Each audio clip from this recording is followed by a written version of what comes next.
जय हिंद दोस्तों, मैं दिवक्ता Swati Jain Judis legal associate में आपका एक बार फिर से स्वागत करती हूँ। आज मैं बात करने जा रही हूँ कि पत्नी अगर मायके में रह रही है तो मेंटेनेंस लेने की अधिकारी नहीं होगी। आज हम इसी पर बात करेंगे। जानकारी पूरी पाने के लिए वीडियो में बने रहिए।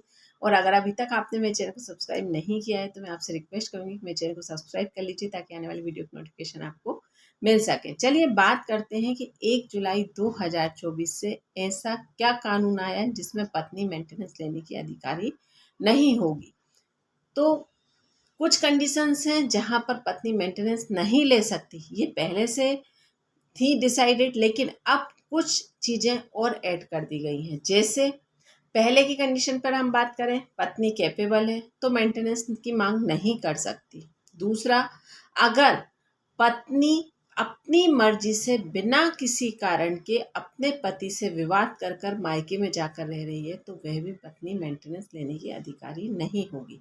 अब बात करते हैं तीसरा कानून जो 1 जुलाई 2024 से लागू किया जा रहा है, जिसमें पत्नी के द्वारा अगर बिना वजह पीहर में आकर रहती है, पत्नी कैपेबल नहीं है, तो तीसरी चीज आपको ये पता करना होगा कि जहां पत्नी का, या हम ये कहें कि आज की तारीख में हर लड़की का अपने पिता की संपत्ति में अधिकार है, तो अगर पत्नी को वसीयत के तौर पर अपने पिता की संपत्ति या अपने दादा परदादा की संपत्ति मिलने वाली है, और जो कि एक ऐसी संपत्ति है जिसमें पत्नी अपना गुजारा बहुत अच्छी तरीके से कर सकती है, तो वह किसी भी प्रकार से मेंटेनेंस लेने की अधिकारी नहीं होगी। तो आपको इस बात पर भी फोकस करना है कि अगर पत्नी के पास इस तरह से कोई भी आय के सोर्सेज हैं जिसमें पत्नी आगे चलकर